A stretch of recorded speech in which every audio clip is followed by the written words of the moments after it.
Olá, pessoas, tudo bem? Eu quero conversar hoje sobre o livro que eu concluí a leitura ontem, que é este aqui, Ouse Ser Diferente, do Pedro Superti. Inclusive, deixa eu anotar aqui.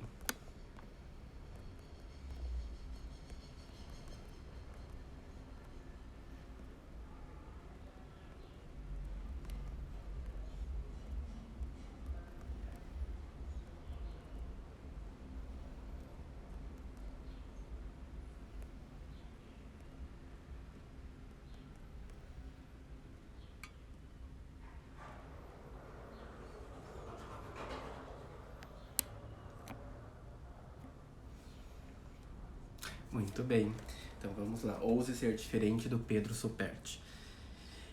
Ele é um livro assim que tem algumas histórias, e juntamente a parte técnica também. Ficaria muito longo, vai ficar na parte técnica, então eu vou dar uma misturada, mas vou me deter mais às histórias, porque a parte técnica legal é ter o livro, estudar ele, porque é realmente um estudo daí, tá? Então vamos começar com uma história.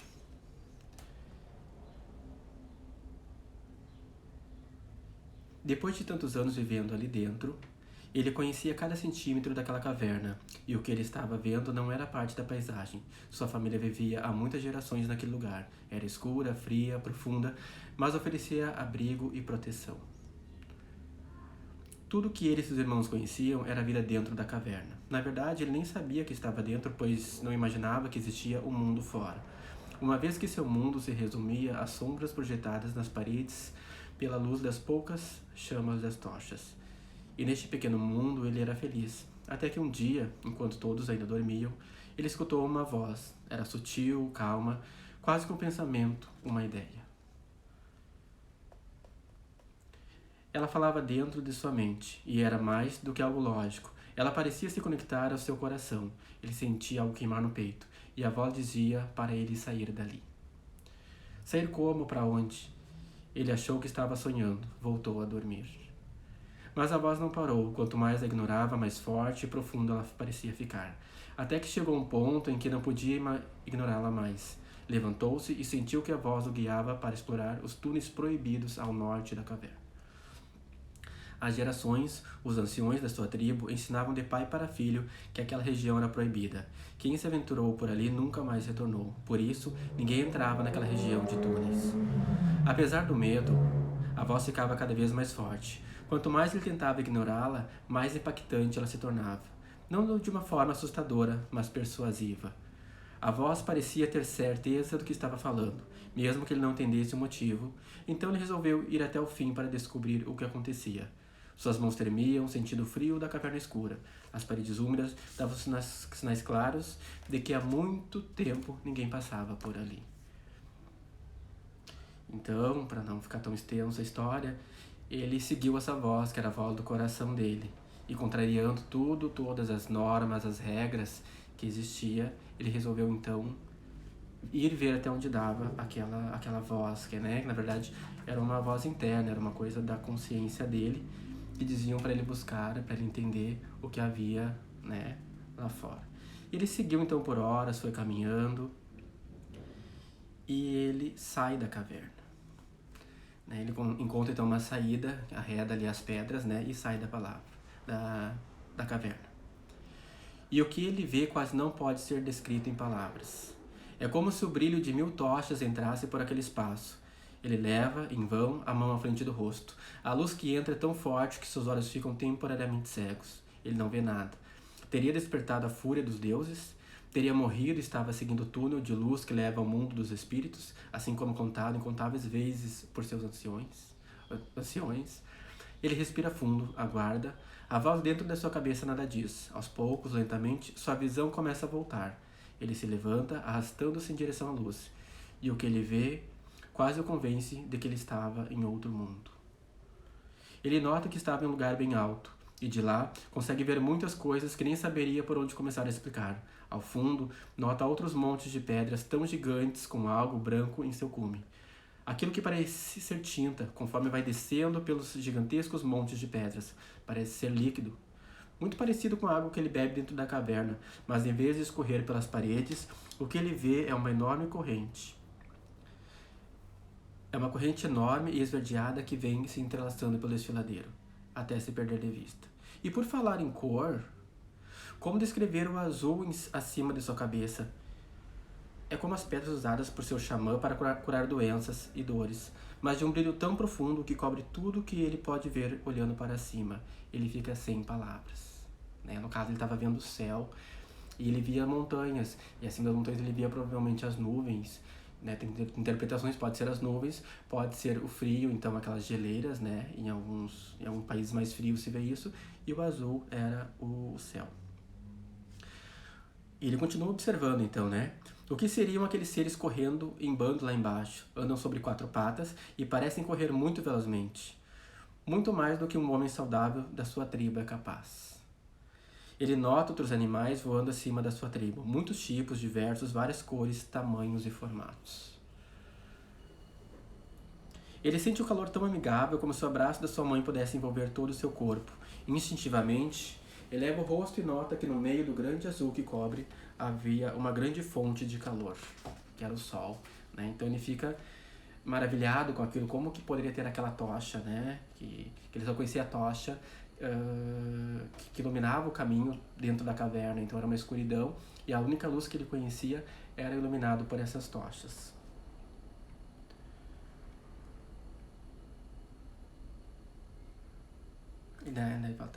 Então ele se lembra de sua família. Eles precisam ver isso, precisam saber que existe algo tão incrível, tão diferente, tão imenso. Tomado pela empolgação, dá meia volta e entra novamente pela passagem.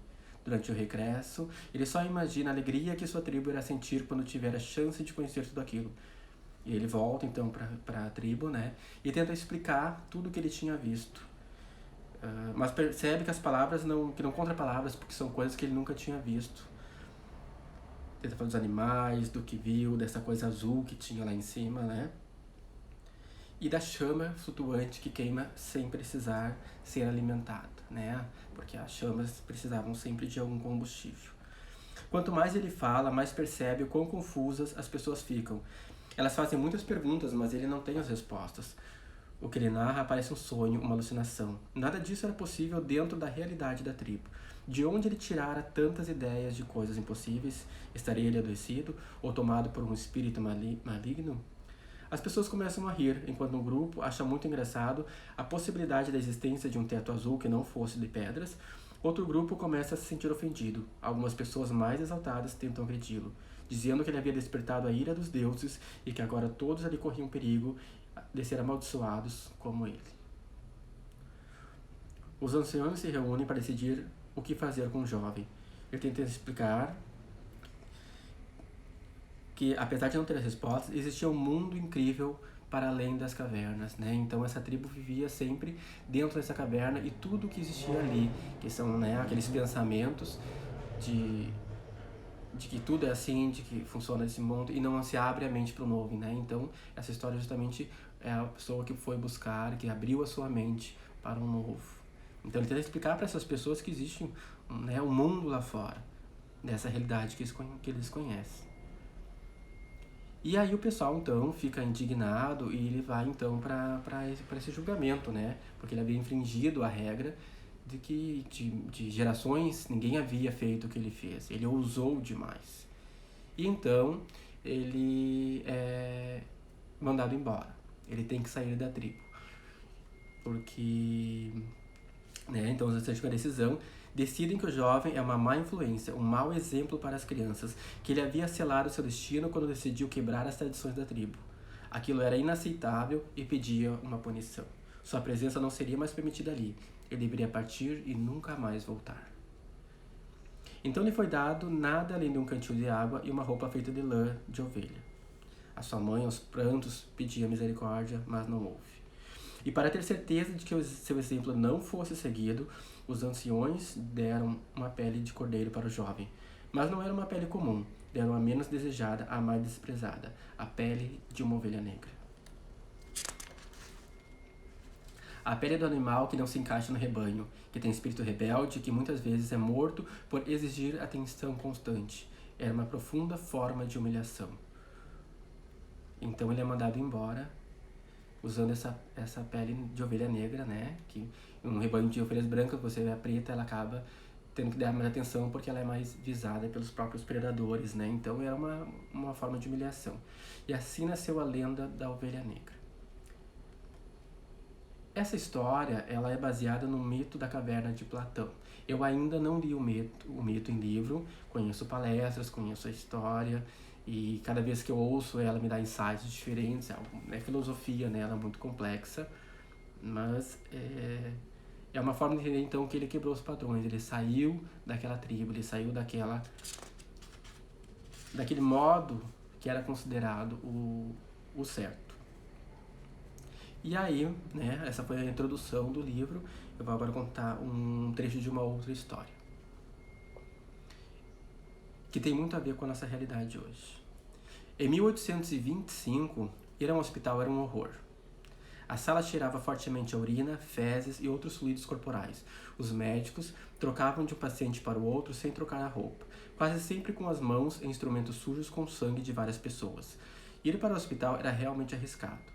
As chances de alguém morrer lá por contaminação eram grandes, se comparado a se tratar em casa.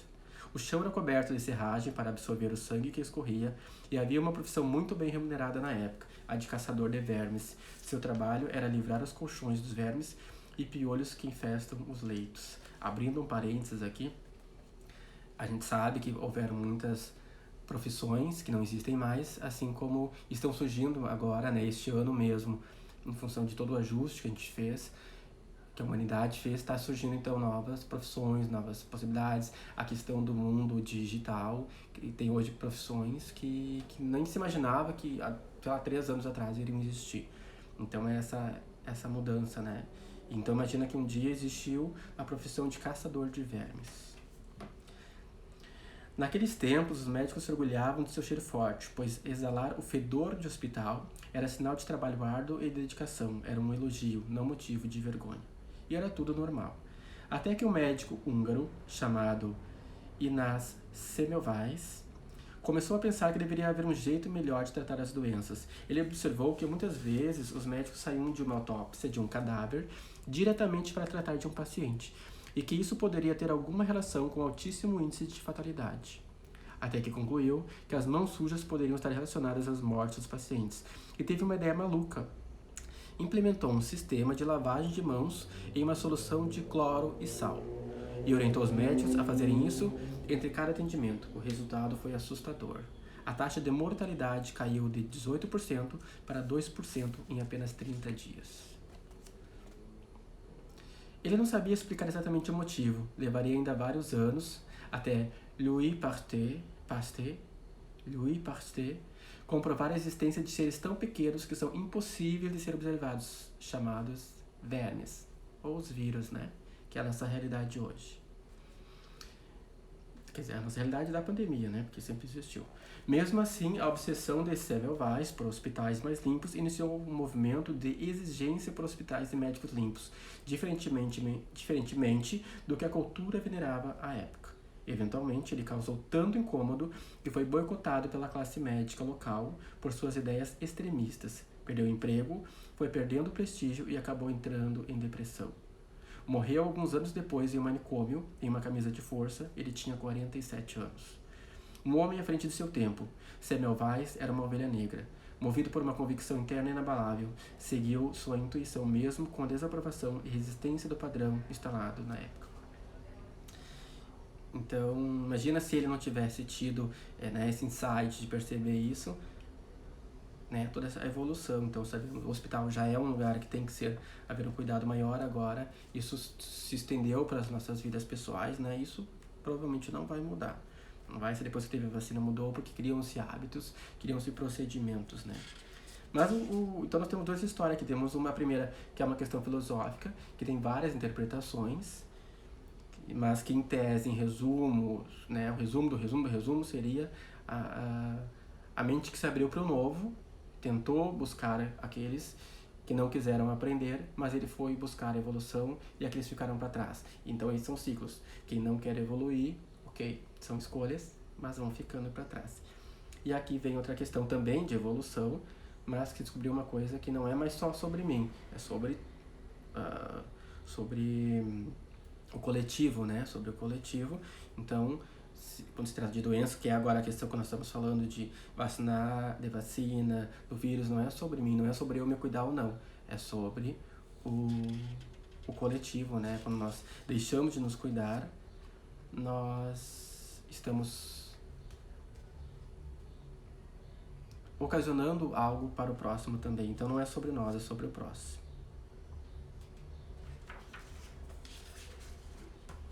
Esse livro foi escrito, acho que faz uns 3 anos, não lembro agora quando foi a data dele.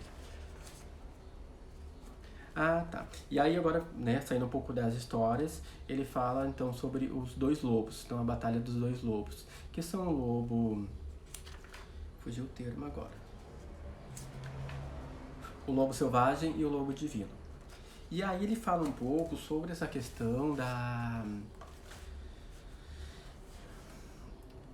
que tudo é um equilíbrio, né? Então nós vamos buscar, entre nós existe o lobo selvagem, existe o lobo divino, e nós temos que buscar esse equilíbrio, mas sempre nos aproximarmos mais do lobo divino se queremos evoluir. Se não queremos, ok, são escolhas. Então ele fez aqui Ele fez uma pesquisa sobre as principais músicas escutadas no Brasil, as 10 principais, né? Em 2019, então o livro é recente. Qual será o conteúdo das músicas mais ouvidas no Brasil em 2019? Então foi ano passado, através do streaming Spotify. Então ele foi pesquisar as 10 músicas. Que foram, assim... Funk, Marília Mendonça, Anitta, MC do Black, MC Kevin, Jorge Mateus, Lexa, Luan Santana, Jorge Mateus, Zé Neto Cristiano. Que são os artistas sertanejos e o funk, que é o que se conta muito. E aí eu vou abrir de novo um parênteses aqui. Eu moro de frente à Praça da Prefeitura aqui na cidade, vamos dizer que é a principal praça da cidade. Essa noite, por exemplo, eu tinha uma programação de me acordar cedo para fazer minha caminhada, fiz trabalhos voluntários e cumpri com isso tudo, mas eu acordei várias vezes à noite porque simplesmente rolou praticamente uma festinha na praça. Música altíssima de carro, caixinhas de som, e as músicas eram essas, eram funk, eram sertanejo. Eu particularmente gosto também dessas músicas, tem músicas que adoro colocar um funk, adoro colocar um sertanejo, mas é esse equilíbrio que nós estamos falando. Mas na maioria das vezes não é o que eu escuto, não é o que eu dedico o meu tempo, porque eu escolhi ter essa evolução, então não faço. E principalmente, na verdade, ontem o que aconteceu não é nem só sobre ter atrapalhado o meu sono, o sono de outras pessoas. É a questão de que nós estamos numa pandemia, existem regras, existem, como eu acabei de falar, não é sobre mim, é sobre o coletivo, né? Eu saí para correr de manhã, acho que era 10 para 6 da manhã, ainda estavam ali, muito jovens, sujeira por tudo, inclusive na porta da minha saída aqui tinha bebida, e aí depois na volta ainda havia alguns carros da polícia fazendo ronda, que não sei por que não fizeram na madrugada, porque se tivessem feito essa ronda, certamente teriam encerrado com essa questão. Aí, Jack, por que não ligou? Não quis ligar porque é justamente isso, né? As pessoas têm que ter essa consciência. Então, assim como eu tenho as minhas consciências, estou buscando evoluir, buscando melhorar, eu espero também das pessoas que tenham. Então, e também não vou dizer que eu fui jovem, que eu continuo sendo jovem, mas já fui bem mais festeiro, acho bem legal, acho que tem mesmo que viver, tem que se divertir, mas neste momento não era o ideal, mas ok. Voltando ao livro, então ele fala sobre esses livros, essas músicas, né? E aí os termos, porque ele quis chamar atenção para os assuntos, né? Então o que eram os assuntos? Com relação às letras de música. Desilusão amorosa, consumo de álcool, manter relações sexuais, festejar e esquecer, brigas entre casal. Óbvio que a gente pode fazer essas coisas, deve, né? Muitas delas, mas é justamente, mais uma vez, isso. É estar muito nesse lobo selvagem, em que eu só consumo isso, eu só ouço essas músicas, eu só faço isso. E não me dedico nada ao outro. A outra questão. Que é difícil, gente. Vou dizer que eu tenho me dedicado a isso e não é fácil, não. Mas eu estou muito satisfeito com os frutos que eu estou colhendo com essas decisões. De trabalhar mais o meu lobo divino do que o meu lobo selvagem. E inclusive quando eu escuto essas músicas, quando eu hoje faço, né, festejo mais, é uma questão mais consciente, mais racional, vendo até o meu limite e até que ponto não vai me atrapalhar para meus objetivos. E depois ele fala também sobre as 3 gerações de marcas. Há quase 250 anos, os Estados Unidos declararam a independência da Grã-Bretanha. Uma das mentes brilhantes por trás desse movimento era a de John Adams, que mais tarde seria o segundo presidente da história norte-americana. Ele certa vez teria dito: "Nós somos soldados para que nossos filhos possam ser fazendeiros e para que os nossos netos possam ser poetas." Soldados, fazendeiros e poetas. Né? Então eles lutavam para que os filhos pudessem ser fazendeiros, adquirir, né, as posses e tal, estudar e evoluir, e os netos seriam poetas. Né? Os filhos desses fazendeiros seriam poetas. Marcas são símbolos de movimentos e elas atraem pessoas que apoiam o que eles representam, mas não são todas iguais. Primeiro, temos o que eu gosto de chamar de marcas da primeira geração. São marcas que, assim como soldados, com muito suor e sangue, conseguem criar os primeiros produtos e serviços básicos que precisamos para viver. Não há glamour, o foco é fazer o básico e garantir a vitória. Depois, temos as marcas da segunda geração, as marcas fazendeiras, agora construindo em cima dos resultados conquistados pela primeira geração. Essas marcas sobem o nível e conseguem criar estrutura e volume. Assim, como um fazendeiro, elas focam em expansão e produção em escala. Com qualidade, o foco é performance. Finalmente, temos as marcas da terceira geração, as marcas poetas, artistas inovadoras. Sua principal característica não é existir, não é ter volume, é inspirar. Aqui nós já entramos num assunto de mercados, tá? Logo depois eu vou contar para vocês como eu conheci o Pedro. Então, ele está falando aqui sobre empresas, sobre negócios, né? Então, nós temos uma empresa poeta que está vindo esse momento, né? Nós estamos numa transição até mesmo muitas transformações de mundo, E então nós estamos saindo desse ciclo mais materialista, né? Vocês já devem ter percebido pela própria mudança nas alimentações, as gerações que estão vindo estão mais focadas nisso, em consumo de lixo, né? Uma questão consciente do uso do nosso lixo. Então já está vindo uma geração sobre isso e os próximos anos serão disso, né? Que serão os anos mais poetas. Então as empresas têm que estarem atentas a esse consumidor e serem também isso, tá? Que aí vem de novo essa questão que eu falei agora há pouco, que é o ciclo. Então vai ficando pessoas para trás que não querem essa evolução ou por algum motivo não enxergaram, não perceberam, não querem, né? Existe o livre-arbítrio, então elas vão ficando. Então, mas as empresas que querem estar à frente precisam estar atentas a essa questão, né? Então ser uma empresa poeta para inspirar essa população que está vindo, né? Esse público que está vindo. É uma questão natural. Elas não focam em nossas necessidades, mas sim em nossos desejos. Elas elevam o espírito humano e nos fazem sentir muito maiores do que somente o animal que come e dorme. As 2 primeiras gerações de marcas possuem características predominantemente masculinas, marcas com atributos duros, frios, analíticos. Focam nos músculos necessários para conquistar e produzir. A conversa é direta e rápida. É o sabão que deixa mais branco, a internet mais rápida, o carro mais econômico. O foco é funcionar, não encantar. Não há tempo a perder com besteiras sentimentais. Quando eu falo de energia masculina, todos nós temos energia masculina e feminina. Não é uma questão de gênero, de escolha sexual, nada a ver com sexual em si. É uma energia, todos nós temos. Inclusive, teve um livro que eu li, que foi um dos primeiros desse ano, que é daqueles 3 que tem o... Gente, não fugiu o nome. Aquele que é da acordar cedo lá, o Milagre da Manhã, do Milagre da Manhã. São 3 livros e um deles é focado em relacionamento. E aquele livro basicamente fala porque é relacionamentos casal cônjuges ou casal relação com profissional, né? De colega de trabalho, por exemplo, mas foca mais ali na relação pessoal mesmo. Então, em que eu trabalho mais no lado masculino ou mais no lado feminino. Eu posso ser um homem com um lado feminino bem alto, como eu posso ser uma mulher com um lado masculino muito alto, eu posso ser um homem com lado masculino muito alto, um homem com lado masculino muito feminino, lado feminino muito alto, então não tem nada a ver com o gênero em si. Todos nós temos, mas mais uma parte, menos outra, tá? E é buscando esse equilíbrio que ali fala naquele livro, né, para o equilíbrio de uma relação saudável.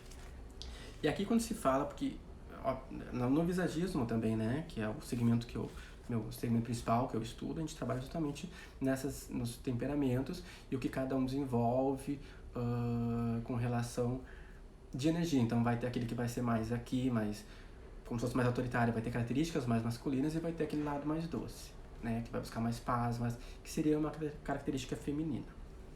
Enfim. Mas o mundo mudou, não temos mais uma opção de sabão, temos mais de 78 marcas conhecidas de sabão. Não temos mais uma única opção de celular, temos mais de 500 modelos de celular. Então é isso, assim, agora buscando meio a questão do negócio, né? Seja uma empresa poeta para atender essa demanda que está vindo aí. Então não é mais uma escolha não querer separar o lixo, não é mais uma escolha uma alimentação mais saudável.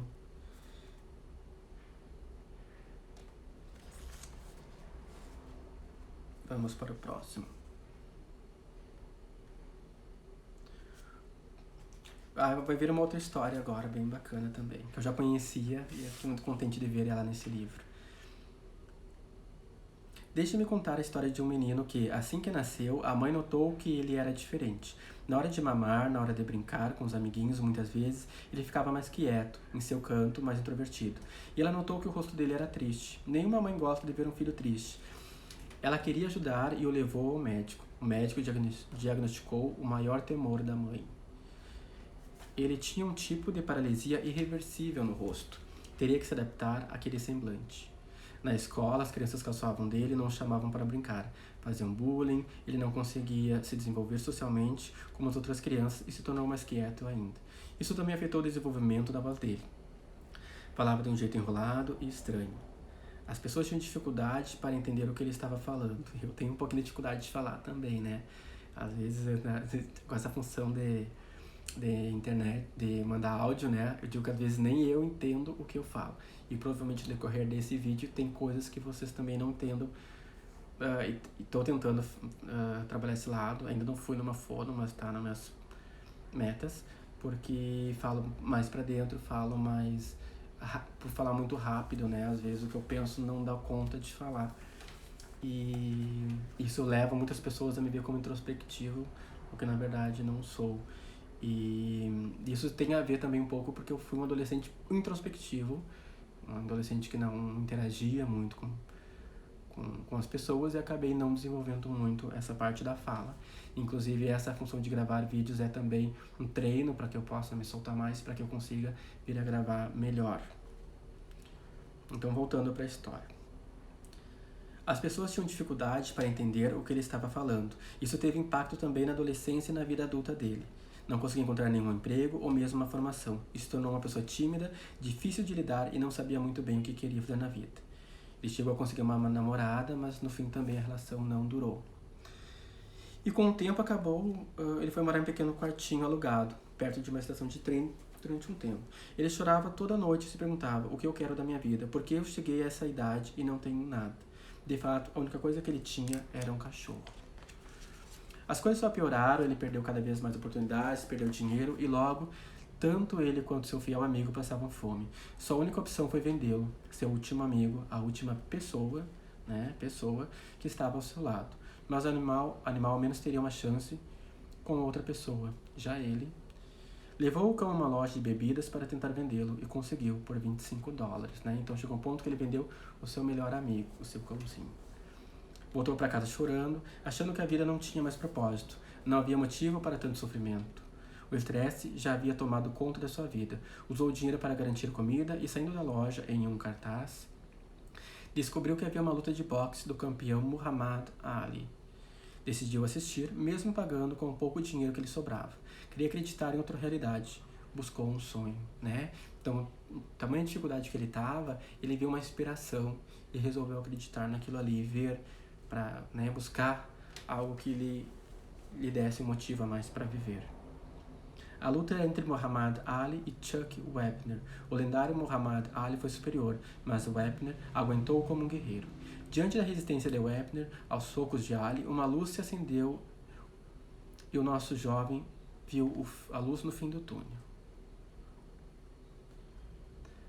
Aquela luta o inspirou a escrever uma história. Ele voltou para casa e escreveu desenfreadamente por 3 dias. Não comia, não dormia, seu foco era total. Precisava colocar no papel aquela ideia que havia recebido por inspiração. A história virou um roteiro de filme e decidiu tentar vender para algum estúdio de Hollywood. E agora vou fazer um resumão do final. Ele tentou vender, então, essa história para Hollywood, mas ele tinha uma exigência. Ele queria ser o ator principal. Ele, com aquele semblante, né, que as pessoas o caçoavam, que ele não conseguia ter uma expressão, mas ele só venderia se ele pudesse ser o principal. Óbvio que não aceitaram, oferecer bastante grana, chegaram a oferecer $350 mil, né? Então, quer dizer, ele não tinha nem o que comer, era a chance de ter $350 mil, mas não queriam ele como ator, até porque ele nem tinha contracenado, né? Queriam um artista ao nível que eles consideravam. Mas ele foi relutante, não aceitou. Por fim, como a história era bacana, passou alguns dias, esse estúdio entrou em contato com ele, ofereceu então $35 mil para ele e talvez alguma divisão dos lucros se desse certo o tal do negócio. E ele aceitou então, na hora, pegou os $35 mil e aonde que ele foi primeiramente? Até aquele local onde ele tinha vendido o cãozinho dele para comprar de volta. E o cara não queria vender de jeito nenhum, mas por fim ele conseguiu comprar por $15 mil. Ele vendeu por uns trocados lá, ele vendeu por $25 e por fim ele comprou novamente o seu cãozinho por $15 mil, que foi muito bem investido. O nome do cachorrinho era, deixa eu ver se eu vou saber falar o nome dele, Butkus, uma coisa assim. E voltou pra casa, tá muito feliz. Não sei se vocês sabem quem é essa história, né, de quem é essa história, mas ele era Sylvester Stallone e o filme era o Rocky. O Rocky estreou em 1976, tendo Sylvester Stallone como protagonista. Foi sucesso de bilheteria, público e crítica. Eu acho essa história incrível, assim, eu já conhecia ela, e como eu disse, eu fiquei muito feliz de vê-la nesse livro. Porque é uma ideia de superação incrível e acreditar realmente nele, assim, né? Quando, tipo, não era ninguém, era ele acreditando nele. E todo mundo sabe quem é Sylvester Stallone. No ano seguinte, foi indicado ao Oscar em 10 categorias. Venceu 3. Melhor filme, melhor diretor e melhor edição. Ainda venceu o Globo de Ouro como melhor filme. E essas histórias, assim, eu gosto muito, eu procuro muito histórias, assim, eu acho que... isso é inspirador e nós temos que ver, né? Então, voltando de novo um pouquinho da questão do lobo divino e o lobo selvagem, ok, temos nosso momento de jogar papo pra fora, de, né, dar uma zoada, mas não se perder totalmente nisso, né? Não ser só o lobo selvagem, não viver só no automático, só sobrevivendo, né? Tem uma frase que eu gosto muito que diz, eu não lembro o autor agora, mas que diz que sobreviver não é viver. Eu acho isso incrível, assim, eu nunca aceitei sobreviver. Eu acho que ninguém deveria aceitar isso.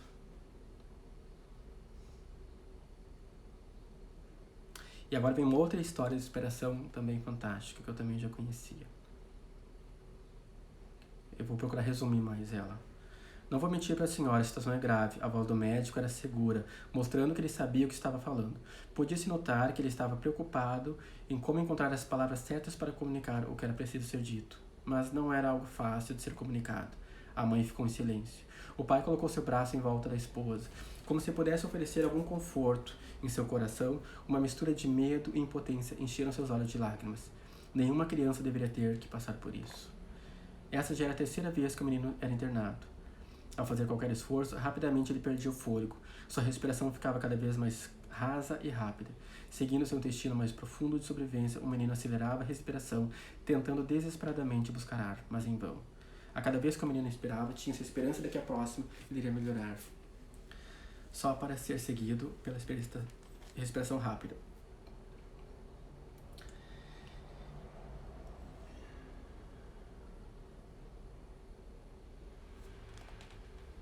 Mas ela não sabia, seu coração estava tomado pelo medo de não saber se aquela seria a última vez que viria seu menino com vida. O quadro do seu menino é de asma crônica, disse o médico.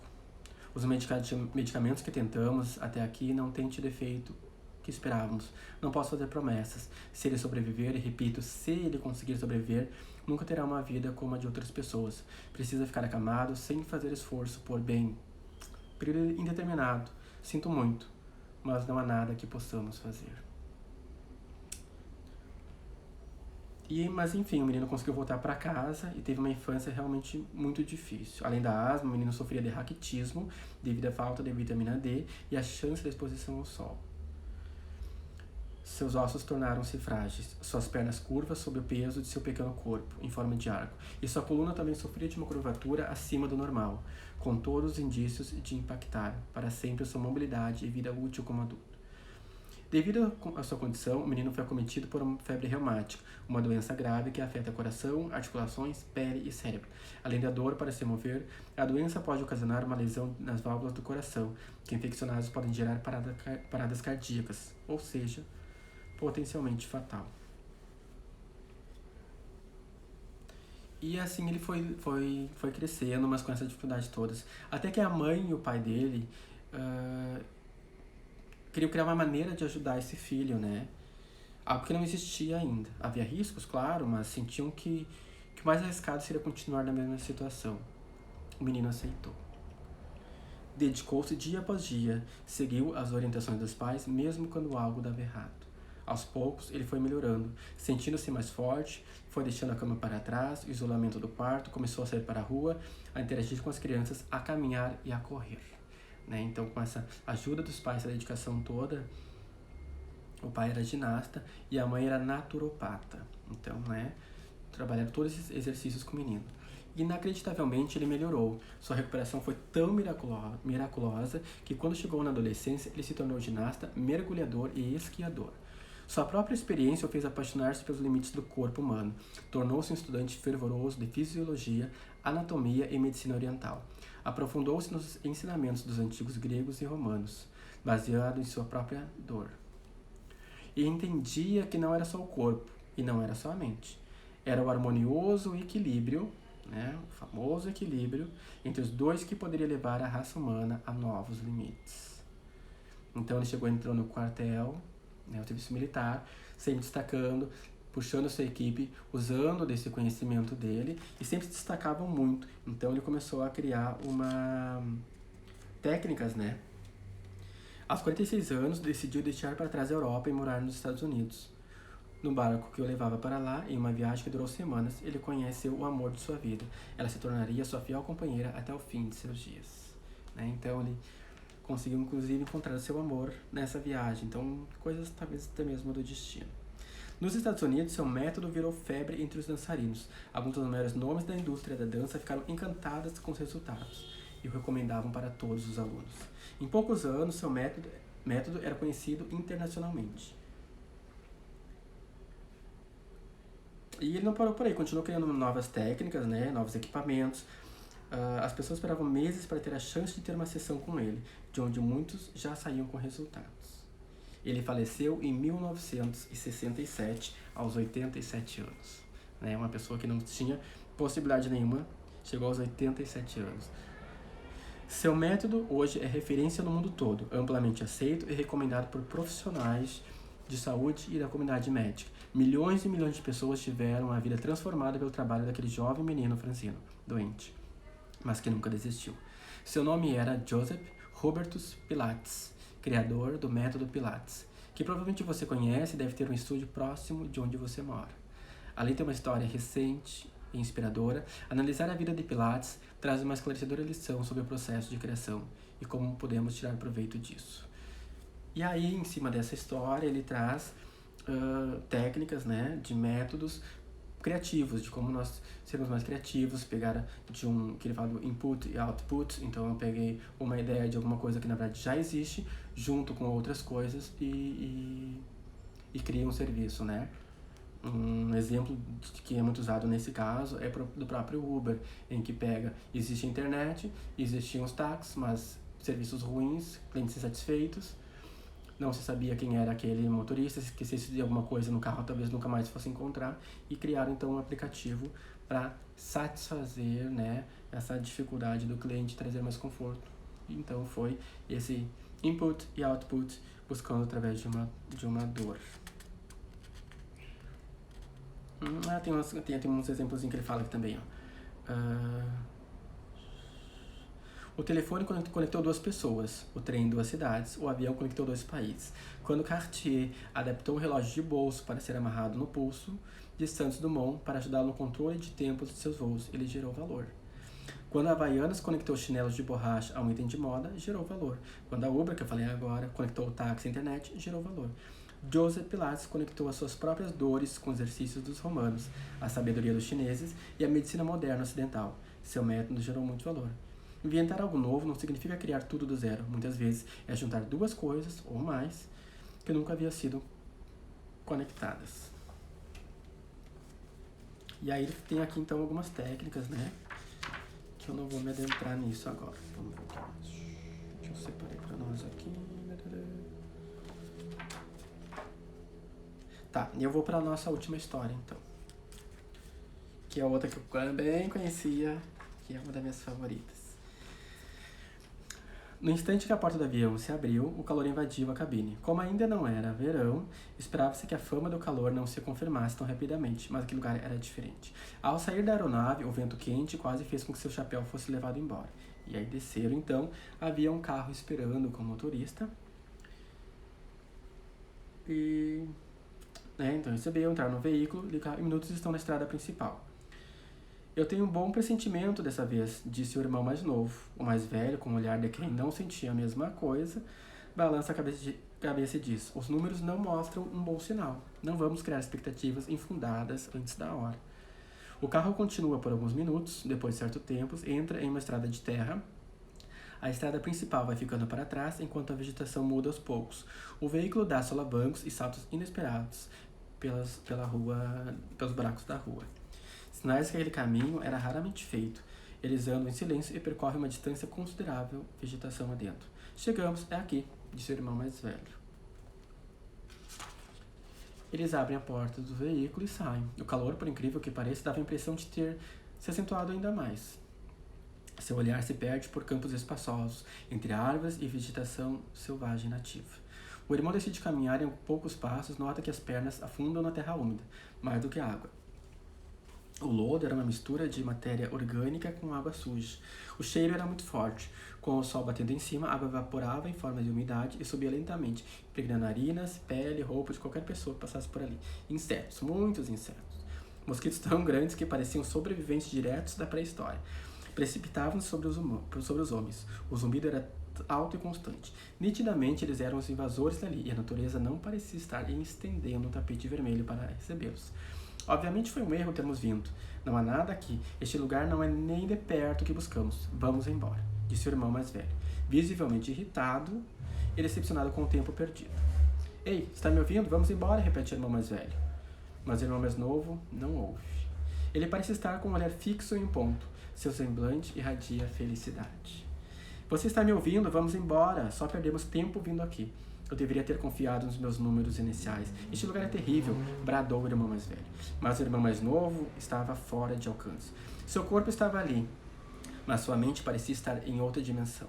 Sorriso no canto da boca, os olhos lentamente apreciando a imensidão do lugar, a cabeça movendo-se gentilmente para cima e para baixo, como um sinal instintivo de aprovação. Hoje é um dia histórico. Nossa busca terminou. Este lugar é perfeito. Só um minuto, eu estou vendo onde vamos construir o castelo da Cinderela. Você enlouqueceu. Olha para esse lugar, é a pior escolha possível para se construir um parque de diversões como o nosso. É um grande pântano, gritou indignado o irmão mais velho. O irmão mais novo aponta para baixo e diz: não se preocupe. Nós vamos secar este pântano, nem que seja a última coisa que eu faça na vida. Esse episódio aconteceu no dia 24 de outubro de 1965.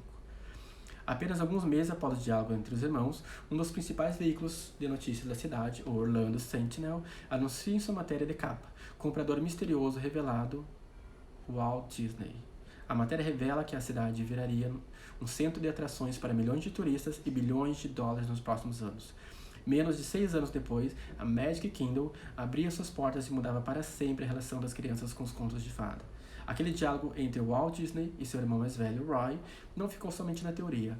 Contra todas as indicações técnicas, ele de fato secara o pântano que havia ali. E hoje, o que construíram no lugar atrai em torno de 60 milhões de turistas por ano. Walt Disney era um visionário. Eu chego até me arrepiar um pouco essa história, eu adoro ela, assim, porque eu vou voltar falando dela talvez em outros momentos, porque aqui se trata de perfis de pessoas, né, que é o que a gente trabalha no visagismo. Então nós temos de um lado o Walt Disney como um visionário, que é a pessoa que percebe, que tem a ideia, que é criativo, e do outro tem o Roy, que ele não vamos usar a palavra pessimista, né, mas ele é cauteloso, ele vai montar, vai organizar, e um não funciona sem o outro. Sem ideia não se cria nada, e sem organização também não se cria nada. Diferentemente de Walt, que era avesso às câmeras, eu gostava de trabalhar nos bastidores, né, o Roy. Mas se o Walt era um gênio visionário, o Roy era genial em sua capacidade de estruturação. Ele cuidava das finanças e era responsável por encontrar maneiras físicas de materializar o que o seu irmão criava no campo mental. Sem ele não existiria uma empresa chamada Walt Disney World. Eles se complementavam. Um ajudava o outro a fazer mais e melhor. Amavam-se profundamente e trabalharam juntos durante toda a vida. Eu acho lindo, né? Uma relação de irmão incrível que... Eu ainda não fui na Disney, né? Mas dizem quem vai quer voltar sempre. A experiência, né? E tanto que é usado a questão da Disney, a experiência que se cria com o cliente lá é uma coisa que não se vê em outro lugar com tamanha perfeição. E aí ele fez uma frase que eu achei interessante aqui. Mas o que torna bons em sonhar os torna frágeis em executar. A habilidade necessária para ver o invisível é geralmente oposta à habilidade necessária para executar essa ideia. Ou você sonha ou você realiza. A parceria entre Walt e Roy é um símbolo poderoso de como as grandes coisas nascem e se materializam nesse mundo, que é o que a gente trabalha. No visagismo eu estudo bastante isso, mas em outros termos, que é, de novo, o equilíbrio, né? Entre eu usar o meu potencial, o meu máximo, mas ao mesmo tempo eu preciso ter uma pessoa que dê esse suporte, que faça essa parte que eu não sou capaz.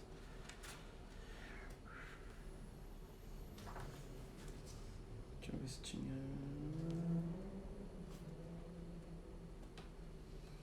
Isso, então é basicamente essas histórias.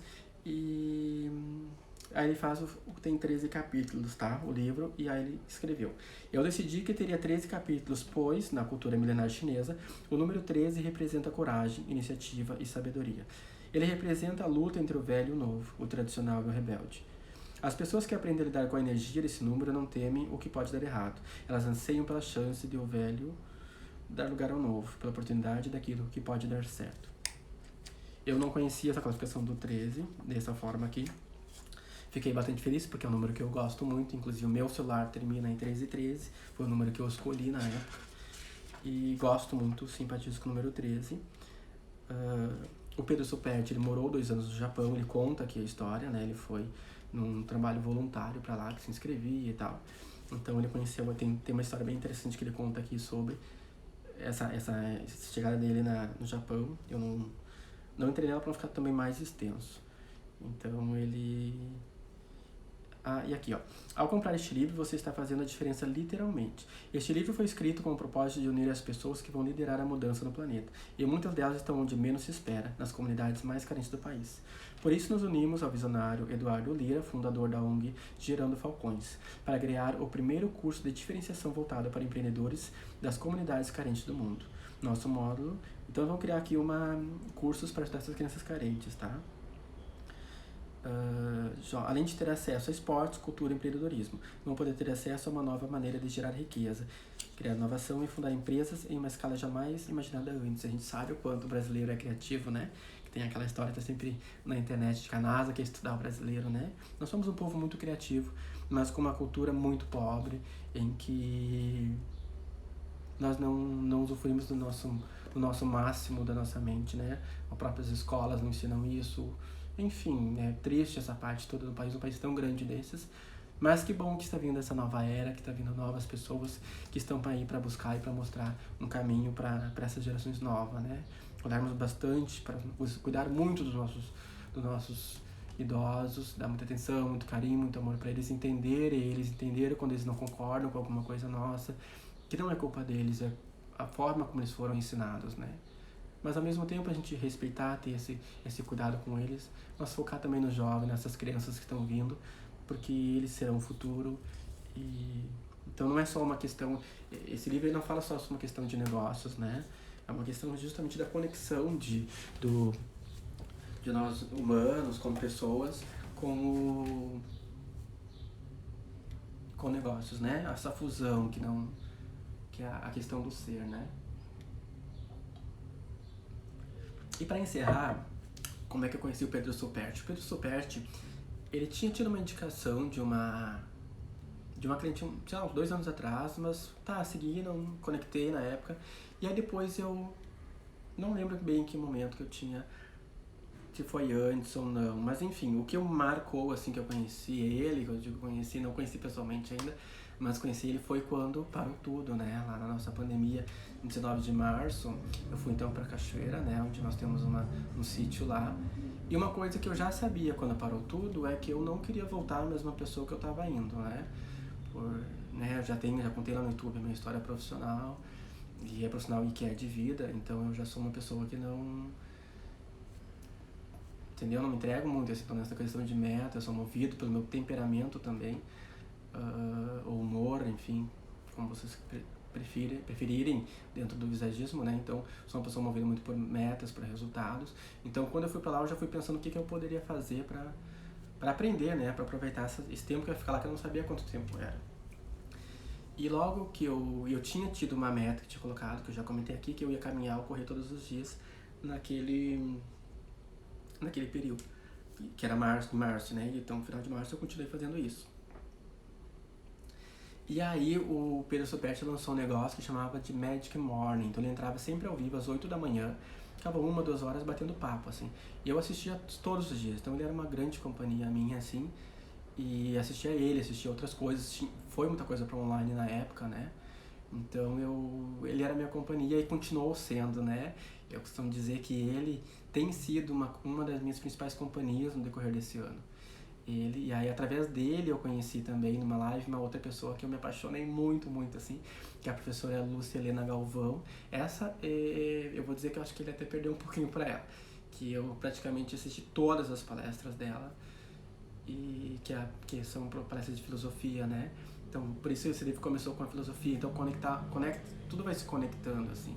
A professora Lucilena é maravilhosa, eu assisto todas as lives dela, indico para vocês assistirem também, que ela é maravilhosa. Não só ela, dentro do canal, no canal chamado Nova Acrópole, que é de filosofia, tem várias palestras, tem outras pessoas também muito boas, assisto as outras palestras também, mas tenho um carinho especial por ela.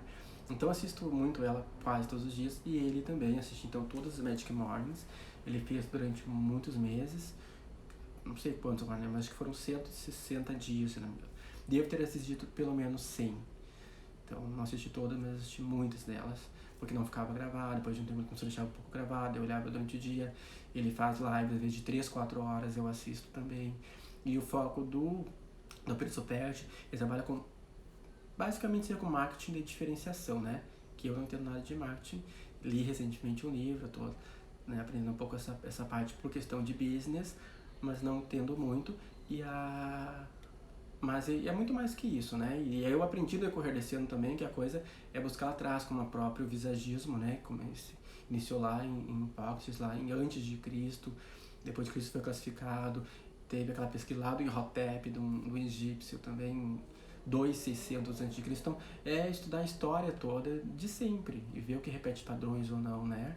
A própria astrologia, quando vai estudar algumas coisas lá, ver se em determinado posicionamento de planetas, o que aconteceu naquele momento, e já foi, astrologicamente, nós passamos por um momento que ocorriam coisas assim, né? E está encerrando então esse um novo ciclo astrológico também, e está vindo uma era maravilhosa. Então, obrigado por assistir. Se puder curtir, compartilhar, convidar outras pessoas para conhecer o meu canal também, é Jack Weber no YouTube. Deixo salvo também algumas coisas no IGTV, mas principalmente o meu foco mais é o próprio YouTube, tá? Mandem sugestões também, comentem, se você já leu também, tiver o seu insight sobre esse livro, divide conosco aqui, tá bom? E eu acho que é isso aí. Obrigadão a todos. Um grande beijo e um bom restinho de domingo.